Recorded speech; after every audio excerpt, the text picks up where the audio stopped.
Next week के लिए gold के कुछ इंपॉर्टेंट की लेवल डिस्कस कर लेते हैं, क्योंकि जिसका डर था वही हुआ। गोल्ड जो है मंथली टाइम फ्रेम पे अगर देखें कहीं ना कहीं अपने ऑल टाइम हाई के एरिया के पास सस्टेन करता हुआ दिख रहा है, और वीकली टाइम पे भी इसने ऑलमोस्ट अपने हाई के आसपास ही क्लोजिंग दिया। थोड़ा सा रिट्रेसमेंट हुआ, बट जितना मोमेंटम किया उसको 20-30% ही लास्ट डे का मोमेंटम का इतने रिट्रेसमेंट किया है। तो अभी भी क्या है कि बाई ऑन डिप वाली सिचुएशन भी है, सेल ऑन राइज वाली भी सिचुएशन है। तो यहाँ पे क्या है कि हम लोग को काफ़ी ज़्यादा कॉशियस होकर चलने की ज़रूरत है, नहीं तो बहुत ज़्यादा एग्रेसिव हम लोग चलेंगे तो यहाँ पे थोड़ी सी प्रॉब्लम हो सकती है। तो आज के सेशन में थोड़ा हम लोग डिटेल वीकली एनालिसिस करेंगे कि ओवरऑल किस तरीके से हम लोग नेक्स्ट वीक के लिए अपने ट्रेड्स वगैरह प्लान करके चल सकते हैं। बाकी अगर ये वीक की बोले लास्ट वीक काफ़ी अच्छा गया, तो यहाँ पे अगर आप मंथली टाइम फ्रेम पे गोल्ड को देखोगे तो काफ़ी स्ट्रॉन्ग क्लोजिंग हम लोग को यहाँ पे होता हुआ दिख रहा है।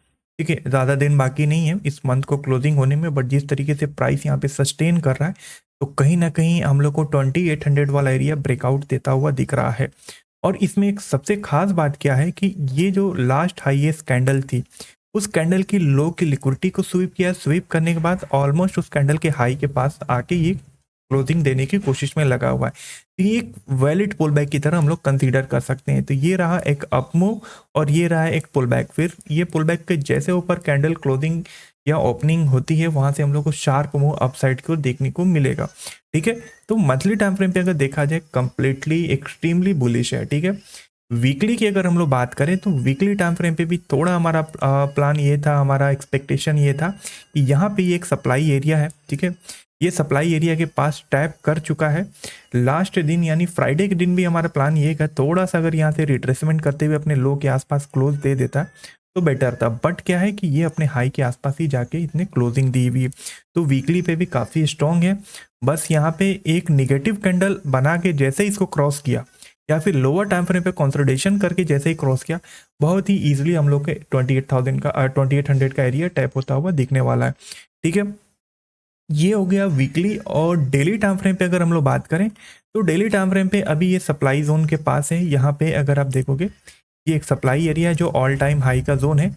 बस उसी सप्लाई जोन को टैप करके लास्ट ओवरनाइट यहाँ पे हम लोग को थोड़ा सा करेक्शन देखने को मिला है क्लोजिंग से पहले। अभी क्या है कि अगर ये थोड़ा सा भी करेक्शन करता है तो ज़्यादा से ज़्यादा ये आएगा 27-14 तक का एरिया, एक डिमांड जोन है, यहाँ तक ये आ सकता है। और इस लेवल पे डिसाइड होगा कि ये फर्दर फॉल करने वाला है या फिर यहाँ से पुल बैक लेके ये ऊपर की ओर चला जाए। अगर लोअर टाइम फ्रेम पे ये इसी लेवल को सस्टेन कर जाता है तो यहाँ से भी ब्रेकआउट होने के चांसेस है, क्योंकि गोल्ड जो है काफ़ी एक्सट्रीमली बुलिश यहाँ पे दिख रहा है। ओके, और नीचे के लेवल पे अगर देखा जाए तो काफ़ी ज़्यादा स्ट्रॉन्ग ये डिमांड जोन क्रिएट करते हुए जा रहा है। तो जब भी अगर नीचे आएगा तो ये सारे डिमांड जोन यहाँ पे ब्रेकडाउन देके गोल्ड को नीचे जाने में काफ़ी स्ट्रगल करना पड़ेगा।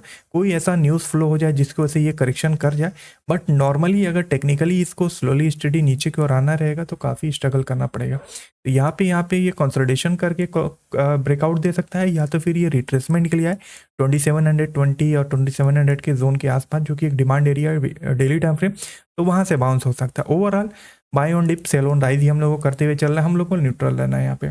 और अर्ली टाइम फ्रेम की अगर हम लोग बात करें, अर्ली टाइम फ्रेम पे हम लोग को यहाँ पे क्या दिख रहा है, तो अर्ली टाइम फ्रेम पे फिलहाल क्या है कि यहाँ पे इसने एक ब्रेक ऑफ स्ट्रक्चर किया हुआ है। ठीक है, और दो लेवल्स हैं। एक सबसे पहला की लेवल अगर बात करें ये है 2740 वाला एरिया, और दूसरा जो है ये की लेवल है 2752 वाला एरिया। तो जब भी प्राइस करेक्शन के लिए आता है तो ये दो लेवल्स काफ़ी इंपॉर्टेंट है। जिस भी लेवल को टैप करके वहाँ से कुछ भी बॉटम से रिजेक्शन कैंडल वगैरह का फॉर्मेशन होता है तो वहाँ से हम लोग बाई ऑन डे प्लान करते हुए चलेंगे। सेलिंग की बात करें तो सेलिंग का सिंपल सा है कि यहाँ पे ये स्विंग जो है, ये स्विंग को जैसे ही क्रॉस करना स्टार्ट करेगा यहाँ से हम लोग को एक करेक्शन देखने को मिल सकता है 2756 तक के एरिया का। लोअर टाइम फ्रेम पे भी हम लोग डिस्कस करेंगे कि हम लोग कहाँ से सेल कर सकते हैं। ठीक है, क्योंकि यहाँ पे इम्बैलेंस पड़ा हुआ है तो थोड़ा सा ये करेक्शन के लिए नीचे की ओर आएगा। ठीक है, दूसरा एरिया ये वाला है, अगर ये फ्लो में ब्रेकडाउन दे देता है तो फिर अपने पास ये वाला एरिया है। ठीक है, और नीचे के लेवल पे मल्टीपल लेवल्स हैं जहाँ ये करेक्शन करने के लिए आ सकता है। 2720 से लेके ये पूरा जोन जो है यहाँ तक मैं एक्सपेक्टेड हूँ कि प्राइस यहाँ तक ये रिट्रेसमेंट करने के लिए आ सकता है। ये पूरा का पूरा इम्बैलेंस है, और हर एक लेवल पे हम लोग बाय ऑन डीपी का ही प्लान कर सकते हैं। और सेलिंग की बात करें तो सेलिंग के लिए थोड़ा सा हम लोग लोअर टाइम फ्रेम पे चलेंगे, 15 मिनट पे चलते हैं। तो 15 मिनट पे हम लोग चलते हैं कि देख लेते हैं यहाँ पे क्या है। फिलहाल अगर 15 मिनट की बात करें तो यहाँ पे इसने क्या किया, लास्ट जो हायर लो यहाँ पे बनाया था, ठीक है, तो इस हायर लो के आसपास ही प्राइस जो है यहाँ पे थोड़ा कंसोलिडेट कर रहा है। तो मंडे के सेशन में क्या हो सकता है, अगर इसी रेंज में खुलता है तो ये रेंज जैसे ही निकालता है तो आप यहाँ पे शॉर्ट कर सकते हो। मिनिमम 2760 तक का एरिया जो है आ सकता है इंट्राडे के अकॉर्डिंग। और ये जोन फ्लो में ब्रेक कर दिया तो फिर अपना ऑलरेडी टाइम फ्रेम का जो डिमांड एरिया है 2754 वाला एरिया, यहाँ तक अपना टारगेट प्लान करके चल सकते हो। फ्लो में गिरता रहा तो आप 42 तक का भी टारगेट एक्सपेक्ट कर सकते हो। बट मैं थोड़ा सा प्लान कर रहा हूँ, अगर ये प्राइस ओपन होने के साथ ही ये जो स्विंग हाई यहाँ पे बनाया हुआ है, ठीक है, ये स्विंग हाई के लिक्विडिटी को स्वीप करता है, ठीक है, ये स्विंग हाई के लिक्विडिटी को स्वीप करके कुछ इस तरीके का प्राइस एक्शन बनाता है। स्वीप करके जैसे ही नीचे आता है तो स्वीप कैंडल के रिजेक्शन पे हम लोग शॉर्ट कर सकते हैं, जिसमें हम लोग को थोड़ा सा कंफर्मेशन ज़्यादा रहेंगे। ब्रेकडाउन वाले में थोड़ा उतना कॉन्फिडेंस नहीं है, बट स्वीप कर दिया ये स्विंग हाई को, जितने सेलर्स बैठे हैं सबको निकाल देगा, तो वहाँ से फ्रेश सेलिंग हम लोग को थोड़ा फास्ट देखने को मिलेगा।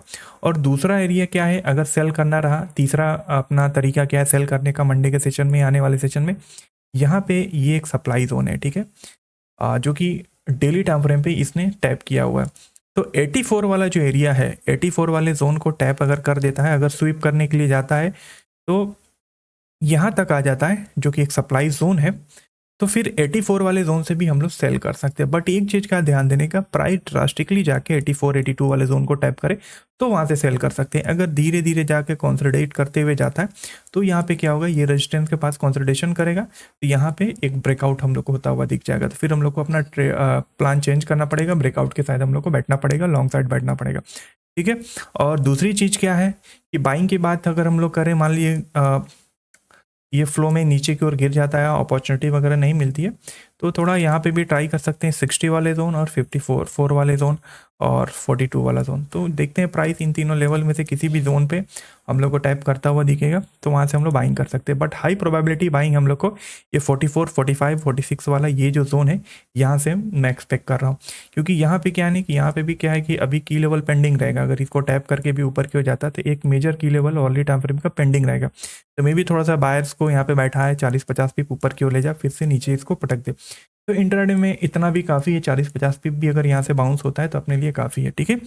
तो प्लान ऑफ एक्शन मंडे का सिंपल सा है, अगर ये स्वीप करता है तो सेल कर सकते हैं, या फिर सप्लाई जोन को टैप करता है तो सेल कर सकते हैं, नहीं तो ब्रेकडाउन देता है कंसोलिडेशन के साथ तो सेल कर सकते हैं। बाइंग की बात करें तो यहाँ पे एक एरिया है 60 वाला जोन, इसको अगर टैप करता है तो भी यहाँ से रिजेक्शन पे बाई कर सकते हैं, बट क्वांटिटी कम रखना। दूसरा 54 वाले एरिया से भी हम लोग बाई ऑन डिप प्लान कर सकते हैं। और 47-40 वाला जो जोन है ये पूरा एक बड़ा सा जोन है, 46 से लेके 36 का पूरा $10 का जोन है। तो यहाँ पे जब भी प्राइस आता है, प्राइस एक्शन देखिए, कोई भी बॉटम से रिजेक्शन या बुलिश प्राइस एक्शन यहाँ पे बिल्डअप होता है तो यहाँ से हम लोग बाइंग करके चलेंगे, क्योंकि रिस्क टू रिवॉर्ड रेशियो अगर देखा जाए तो काफ़ी बड़ा हम लोग को देखने को मिलेगा। और डेली टाइम फ्रेम पे ऐसे ही ये थोड़ा सा बहुत ज़्यादा जो है स्टेज हो चुका है, तो थोड़ा सा करेक्शन हम लोग को आना चाहिए, उसके बाद हम लोग थोड़ा कॉन्फिडेंटली यहाँ पे बाई कर सकते हैं। तो ये था गोल्ड का एनालिसिस नेक्स्ट वीक के लिए। फिर हम लोग लाइव सेशन में भी डिस्कस करेंगे, कुछ मॉडिफिकेशंस होंगे सेटअप में, तो उसके अकॉर्डिंग फिर हम लोग लाइव सेशन में स्ट्रक्चर के अकॉर्डिंग अपने ट्रेड्स वगैरह प्लान करेंगे। तो मिलते हैं फिर हम लोग नेक्स्ट सेशन में, तब तक के लिए गुड बाय।